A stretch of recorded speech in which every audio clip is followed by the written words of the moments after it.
Greetings and welcome to the Pandemic Podcast with me, Dan Astin-Gregory. Is humanity at a turning point? This is the guiding question for tonight's broadcast. Welcome back to the Pandemic Podcast. You'll notice that I've not been broadcasting as frequently recently.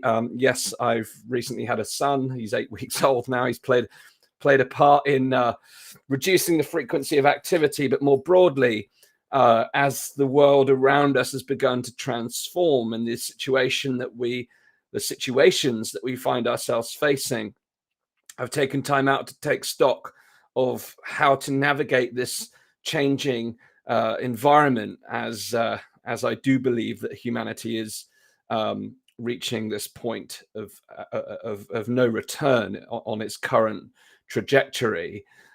So I've been working very, very much behind the scenes with a lot of different campaign organizations, individual activists, with a whole range of activities, everything from an offsite strategy weekend to the formation of different working groups supporting different campaign organizations like the Together Declaration, to really start to influence some of the change we want to see.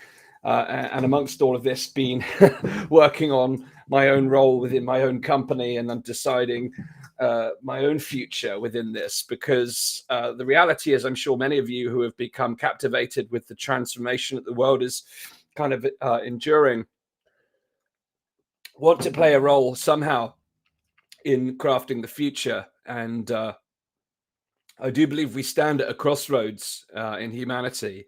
I'm constantly shocked but not surprised at what has been unfolding over the last 18, 20, 22 months. And even in recent days, we've now seen the legal case, the legal challenge regarding the care home mandates rejected out on all 5 fronts.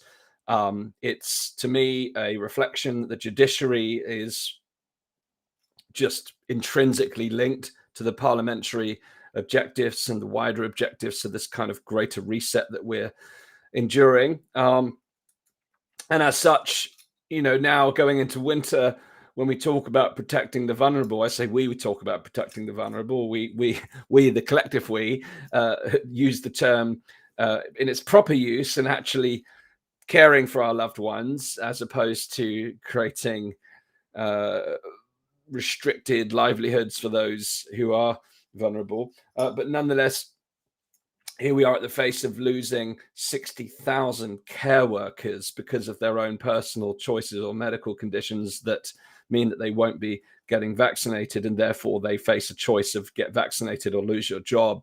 At the precipice of winter, as the sun goes down earlier and the nights creep in,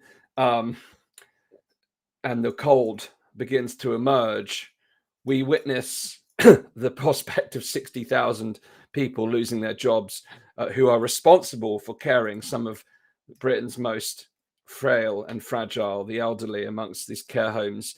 But it's not just the elderly, it's those who are disabled, those who require different forms of care, different forms of support, those who have less access to some of the amenities that we have the privilege of accessing.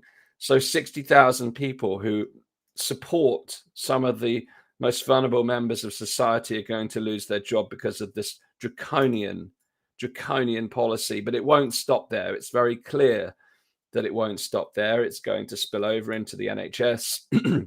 Allegedly, there's a series of communications going out to the NHS today, or even this week, or even today, on the mandatory vaccinations that will be coming within the NHS frontline workers. And we have to firstly take stock, aside from all of the data around COVID and the effectiveness and safety of vaccinations, we need to be able to talk principally about the right to bodily autonomy and the right to choose. It's simply not acceptable to say, well, you are still able to choose, you just can't choose to be part of this particular type of employment. That is not a choice. 2 years ago in 2019, those blessed days, you didn't walk into work worried about whether your jobs would be under threat because of your medical choices. That was never a consideration that you had to worry about. But now it is. The message is simple. If you want to work in frontline care, whether that's care homes or hospitals or any other form of healthcare, you have to be vaccinated. Now, this is a fundamental deviation from the right to bodily autonomy. This is an existential shift in how society operates. Now, I do believe the great majority do not agree with this policy, but we've got this centralization of power who have come together to make these decisions on a national and global level, that this is the way the world is going to be from here. Now, if we did get into the scientific arguments around it, you would quite quickly find there is very little legitimate cause for this type of policy. And as always, with all of these policies, we have to be asking ourselves the question, should we be following any form of policy that potentially causes even greater harm than its original intent? What is very clear here is that if you remove 60,000 people from the care industry, then the patients will suffer. If you remove thousands of NHS workers, then the healthcare will suffer. The patient will suffer. Lives will be lost. This is a fact. So I do believe we're at this ridiculous turning point in history where our ability to choose is under threat. But we also live in a society where this cancel culture is becoming more and more pervasive. Within the last few days, we've seen dissenting voices removed from Twitter, YouTube, Facebook, every major platform in what seems like a coordinated fashion. Now, this was warned about in Brave New World, 1984, The Thought Police. We are entering into a period of time that can only be described as post-truth, where the truth doesn't even matter anymore. Fact doesn't matter. The science is now the ruling ideology. The science, which is essentially a reflection of the political parley that is currently in force. This is a very dangerous time to see this erosion of free speech, the erosion of bodily autonomy. These are fundamental rights in the Western world. The right to assemble is under threat. It's been under threat through lockdowns. The right to a peaceful assembly is under threat through the police bill. The right to freedom of expression is under threat from the online harms bill. This is legislatively, legally clamping down on human rights under this idea that it's for the greater good. The greater good, that collectively, under this idea of fundamental collectivism, that individual rights are harmful to the greater good. This is a very, very dangerous ideology that is beginning to unfold and become not only normalized, but moralized. And we stand at the precipice of this enormous social contract, as Klaus Schwab calls it in The Great Reset, whereby this paternalistic, authoritarian, technocratic regime is essentially taking on the view that they have the solution to the world's problems, that it's all going to be technology-based, science-based, utilizing their science and their technology, which of course they benefit from. And I don't like using the term they and us and them, because ultimately, fundamentally, I believe that we are one as humans. We are one, there is oneness amongst us. But the situation we find ourselves in is deeply flawed. This is a cultural shift. We are at the precipice of losing the very freedoms and rights that we have come to underappreciate, and we stand to lose. Now, of course, the current system, the capitalism, etc., is not without its flaws. The free market comes with problems. And in fact, I never thought I'd find myself advocating for greater regulation as someone who's an entrepreneur. But the reality is these global elites and the monopolies that they've created have now created a situation where not only do these monopolies not pay their fair dues to support the rest of society, which is a problem in itself, but they have so much power that democracy itself crumbles under, even the illusion of democracy crumbles under the power of these global elites and these massive technocratic monopolies. So there has to be some way that the extension of this power is curtailed. So there is a role for government. We've seen government overreach into private life, but we've seen government underreach into corporate life. And as a result, it's the public that are suffering. So we live in this era of post-truth. We live in this era where civil liberties, human rights are massively under threat. And this isn't a dictatorship. We don't live in a nation where there is a sole dictator coming up with these rules and regulations. It would actually be a lot easier if it was. What we are seeing is a global authoritarian shift. It's a global authoritarian regime. And this centralization of power through the likes of the United Nations, the World Health Organization, the World Economic Forum, and these other associated groups have dominance over the planet right now. They have undue influence, and they have become this parental figure over humanity, where they decide what the children will do. Now, those of you who are parents, I'm a new parent, will understand that, of course, you need to create boundaries for your children as they grow up, but not so much so that it stifles their creativity, their curiosity, their freedoms, their will, their desire to learn and to participate in life. We don't create so many boundaries in order to keep them safe that we stifle them completely. But we're seeing this cultural safetyism, which underpins all of the cancel culture, because you might offend someone, you might harm someone. And I just can't help but think all of this. And then before I go into this, it's related. You see Mark Zuckerberg coming out and announcing the metaverse. Now, there is some really exciting developments within the world of technology and science that could benefit humanity.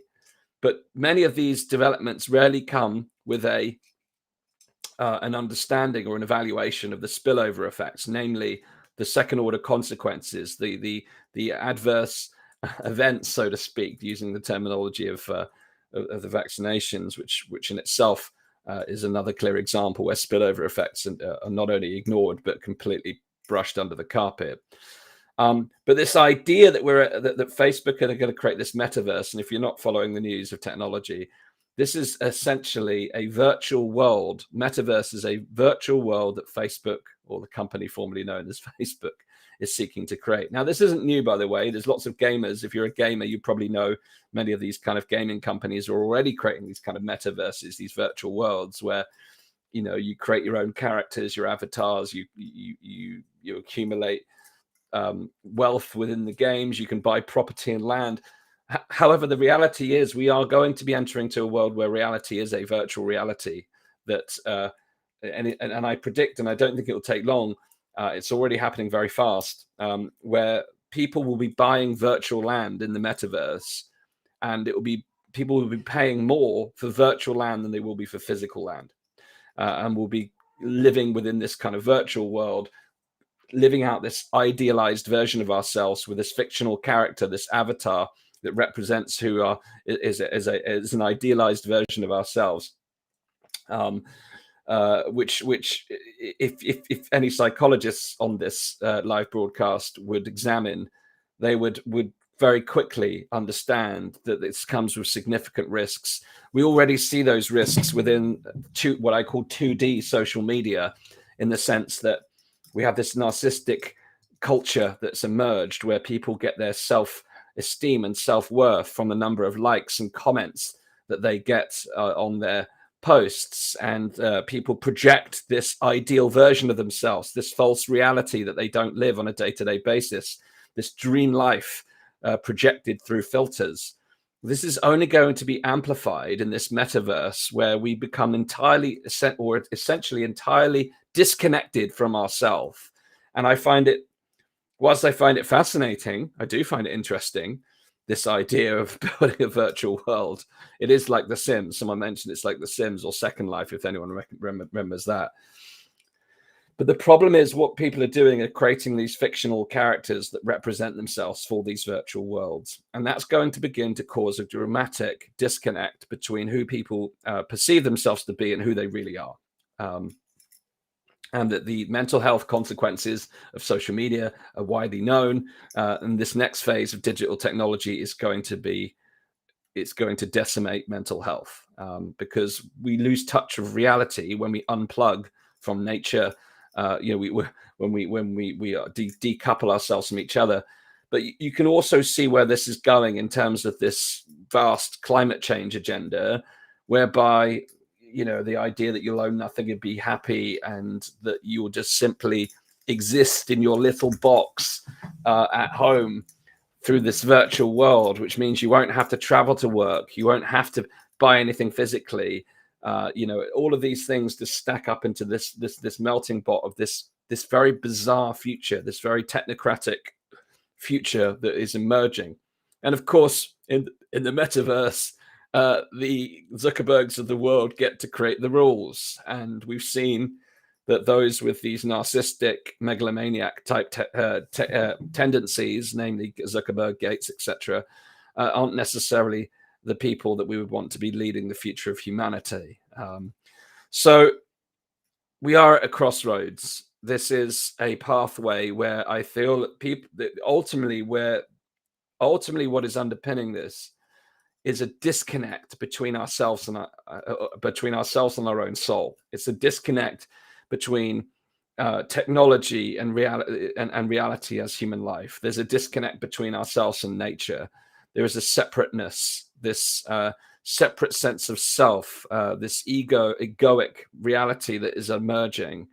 And ultimately, you know, people ask for solutions. There is really only one solution, and I'm very rare to say things like that because it actually annoys me when people say there's only one way to do things. I'm not saying there's only one way to do things, but I'm saying the solution amongst all of this is really an evolution of the human soul and consciousness. There's a fantastic video by Graham Hancock on YouTube. It's part of the After School series where he tells a tale of Thoth's prophecy. I encourage you to look it up if you haven't seen it. But at the end of that video, he speaks of going to visit the shamans, or the shamans as he calls them. And he asks them, you know, with all the problems that we're seeing in the world, what is it ultimately that's the root cause of all these issues? And the shaman replies, the problem is simple. Human beings have lost touch with the spirit. They have become disconnected with their soul. And when I first saw that video, and it makes me emotional now, I cried. I just literally cried because I was like, this is really what's happening. That we have lost touch with our soul. You know, we've lost touch with the values that make us human. This pursuit of this metaverse is symbolic of the fact that we are uncomfortable in our own skin, and you know, this reality that's emerged, as Professor Desmond talked about here, is the pandemic has enabled people to attach their background anxieties, their frailties, their insecurities to this external pathogen, so that they no longer have to confront what is going on the inside. And similarly, it's happening in the opposite direction. For those of us who fear this emergence of this technocratic authoritarian regime, we can attach our own anxieties to this external enemy in a different way. It's the same problem, just manifesting in a different way. So when I say there's only one solution, the reality is this: we must rebuild the connection to the spirit and the soul. There's a gaping hole that people are trying to fulfill in their lives, whether that's consumerism, buying goods, services, whether it's entertainment, filling the void which is missing in their lives, which often is a sense of love and connectedness. And that can be love and connectedness to a higher power, connectedness to a God, connectedness to oneself. However you want to frame it is up to you. But there's a gaping hole in humanity that people are endlessly trying to fulfill with these external realities, whether it's consumerism, whether it's a pandemic, whether it's a metaverse. The ultimate answer is we need to get back in touch with what it means to be human and to fill that gigantic hole. And one of the best things we could fill that gigantic hole with is love. And that is the starting point, because I do not believe that these crazy mandates that we're seeing, where thousands of people have been threatened to lose their jobs when they've dedicated their lives to working in care and serving others in service, servant leadership. I do not believe that if love was guiding the policy, that these would be the manifesting results that we are seeing. There is no compassion in the way that the world is being run right now. There is no love. There is no heart. There is no soul. So when the shaman says we must reconnect our link with the spirit, well, it has to start with us, firstly and fundamentally. Yet throughout this time, we've become more divided. We have become more entrenched in us and them. We've become part of an echo chamber that argues and seeks to be right when someone sees the world differently to us. We create these illusory, egoic divisions amongst ourselves. And as a result, we are pushed from ourselves, and we are pushed further from that beating heart and that beating soul within us that craves connection, not only craving connection to ourselves, but to others and to something beyond ourselves.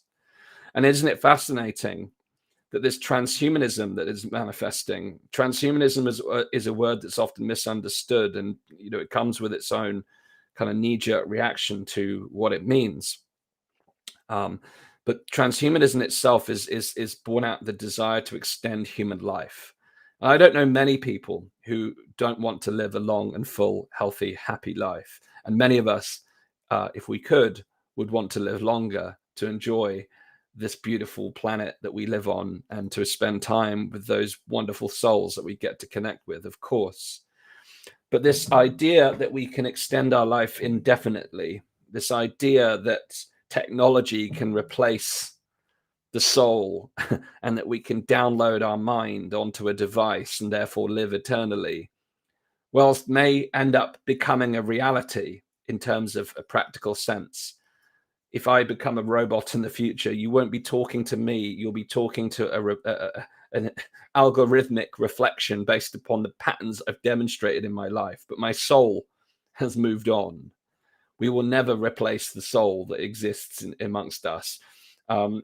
So this transhumanist pursuit of eternal life is born out of fear. If you listen to the foundations of transhumanism, it is born out of the fear of dying. Now, historically, when people were afraid of death, they would turn to philosophy or religion, and that would fill the gaping hole in their soul. It would give them comfort that there is something beyond ourselves. There is a soul within us that is transcendent of our being. But now that hole is being replaced by technology, in much in the same vein as the Age of Enlightenment, where rationality and science was deemed to be the path forward to deviate away from religion and these less or more esoteric explanations for the way life is and how the universe is unfolded. This reliance solely upon the rational logic of the world, the logical mind, basically became at that point a divorce between logic and the nurturing, loving, feminine energy, if you will, that comes from that connection to the spirit. So it's no surprise, coming full circle, to see that many of the circumstances we find ourselves in are a reflection of what could be described by psychologists as toxic masculinity. For those who have studied the energies and polarities of femininity and masculinity, which for those of you who haven't, is distinct from male and female or gender. It's an energy type. And toxic masculinity seeks to force and to control and to command. And what are we facing? Coercion, force, command and control. And where is the nurturing, loving, compassionate nature of the feminine spirit? We are out of balance. We are at a crossroads where we have gone from one polarity to the other, from a free, open society, a democratic, semi-democratic mode of operandi, to a technocratic, authoritarian, transhumanism, fear-based reality in the space of 20 months.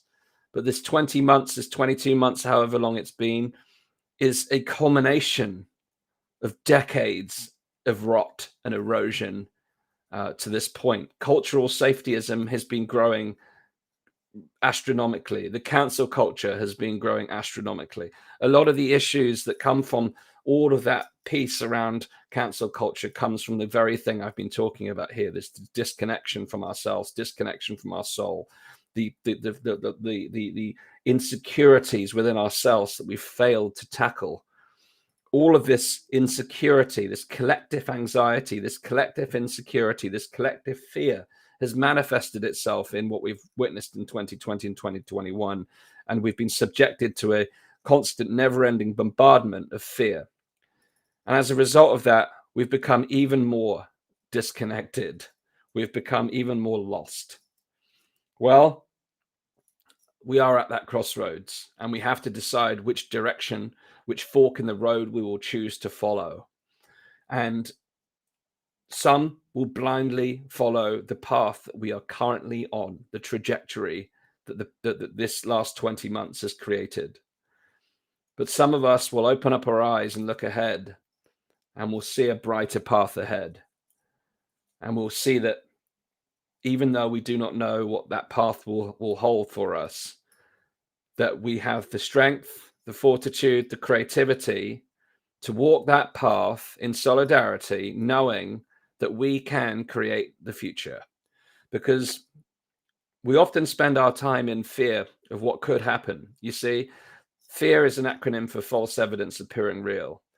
And these fears of what the future could look like, the future is nothing more at this stage than a projection in our own minds.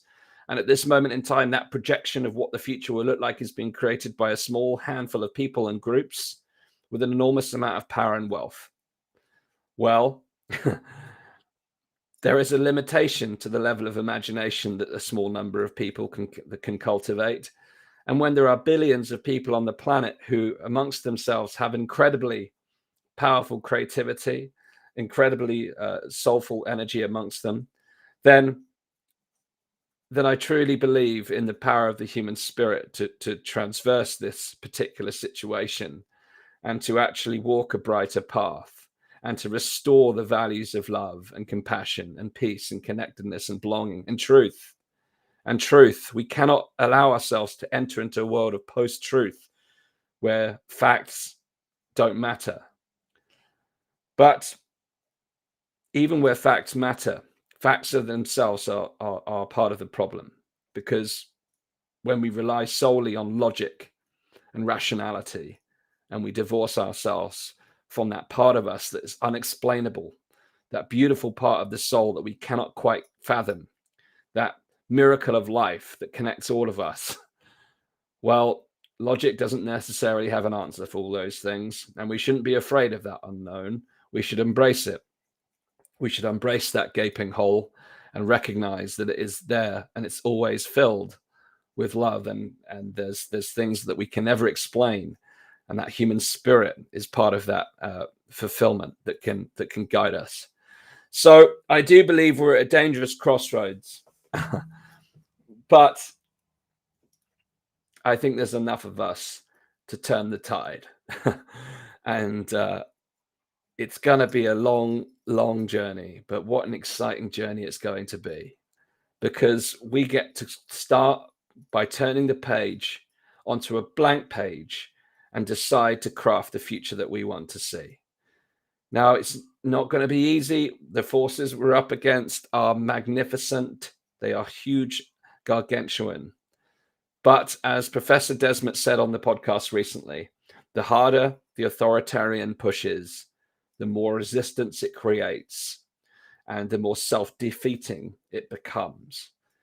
Now, we must not fall into the trap of merely seeking to resist those things that we face right now, because to simply resist the mandates, the policies, the legislations, does not put us into the space of mind where we look to create solutions, where we create a better alternative, where we actually cast a much more inspiring and compelling vision of the future.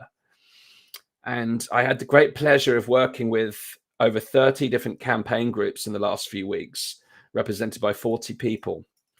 And what we identified is it's the lack of compelling vision that unites us towards a better future that's really holding us back at this moment in time. Yes, there's lack of coordination, there's lack of unity, there's a whole manner of personal issues and things like that to resolve, all resolvable. But what's bigger right now is the possibility that we face infinite possibility, and that when we cultivate and capture that infinite possibility, that we can start to imagine a better future. Because when we do that and we create the energy, the energetic shift alongside that, and restore that values of peace, love, freedom, joy, happiness, connectedness, truth, and justice, you know what happens? People no longer want to listen to the sleeping giants, Boris Johnson falling asleep at the climate change, these masked people putting on a charade for the public. No one will want to trust those individuals or follow those individuals anymore, or those organizations. And case in point, check this out. On Twitter, I did a poll. Over 10,000 people responded. Yes, it's a bit of an echo chamber, I give you that. But 7,500 of those people were probably on my Twitter before I started all this stuff. But 10,000 people voted in a poll where I simply asked, do you trust the British government?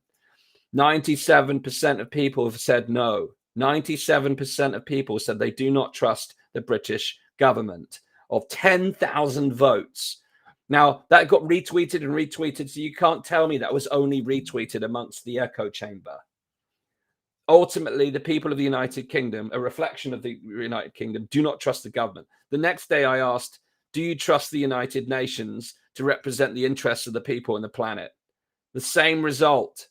97% of people said they do not trust the United Nations to represent the interests of the people and the planet.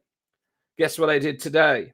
Asked another question. Do you trust the World Health Organization to represent the health interests of humanity? 99% of people said no. 99%.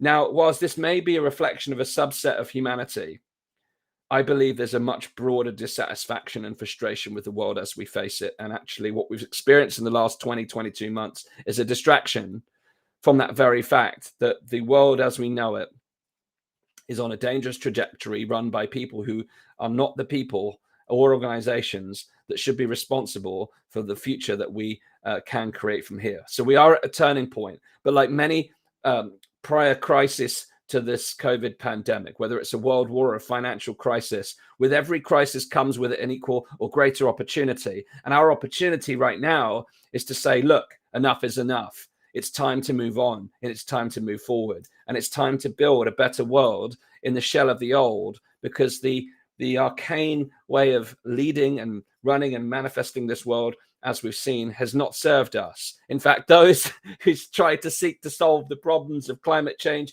are the ones that created the problems in the first place by polluting our environment, by raping our soil, and then having the audacity to create solutions that line their own pockets in the process. This is just the hypocrisy of the situation we find ourselves in when the global leaders fly in on their private jets to a climate change conference. This is the state of the world. We unfortunately permit, what we permit, we promote. And at the moment, we are enabling this crazy manifestation to prevail.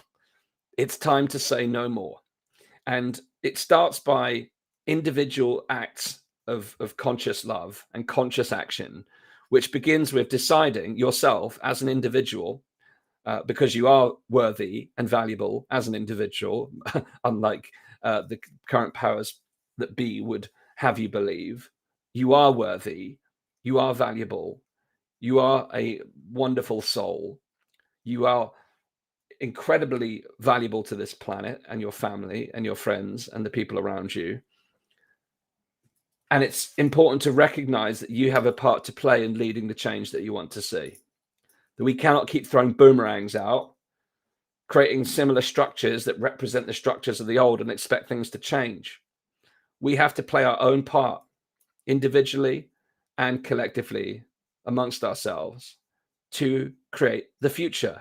And the future that we can create begins by creating a more compelling view of what the world could look like for the people and the planet. And similarly, understanding what we need to do in order to shape the world moving forward, because we can continue to see the world worse than it is, rather than how it actually is. And then we can consider what the world could look if we were to make it a better place for all of us.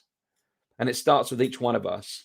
And I do believe we are at the precipice of change. There is a mounting awakening. There is a great awakening occurring right now. There simply is a fantastic awakening occurring. I believe, having been at the meeting recently with those 40 campaign leaders, that we are at the precipice of change. We truly are. The energetic shift, it begins with the energy that we operate from, right? This is where it starts at home. It's in the being. Some of you commented that I look dejected. I see it. I feel it. I feel dejected. I feel frustrated. I feel angry. I feel beat up on the inside because of everything that's going on. But simultaneously, I feel absolutely full of life, full of desire, full of energy, full of inspiration, because I know the opportunity is in our hands to make the world a better place. So every time I wake up, I look out the window and I look out at nature and I'm reminded of the miracle of life. And I put my hand on my heart and I remind myself how grateful I am for my very existence and the blessings that I've got in the world. And when I do that, I switch back on to our own potential, individually and together, to make the world a better place. And it's simply through that we start to create a ripple.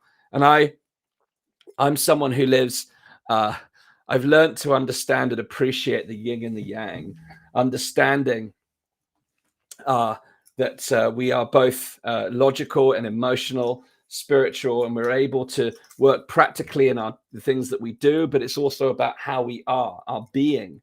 And if we haven't got our being in check, then the doing, the action, well, it becomes just what we see right now. It becomes a reflection of the world that we're experiencing. So we have to work on ourselves, yes, and then we take action. So I'm excited. I'm excited for the future. Humanity is at a turning point, and I choose to go in a different direction from the trajectory we're on. And I invite you to join me in co-creating a better world. So apologies for the lack of consistency on the Pandemic podcast. Looking to rebrand, do things differently, do things more effectively, do things to a higher standard, higher quality. But also I'm trying to blend the podcast with activism and solution focus, so that I can get some synergy in my own life, so that I'm not pulled from pillar to post, so I can become more effective. So I do appreciate your patience for those who've been loyal followers of the show, used to a daily broadcast.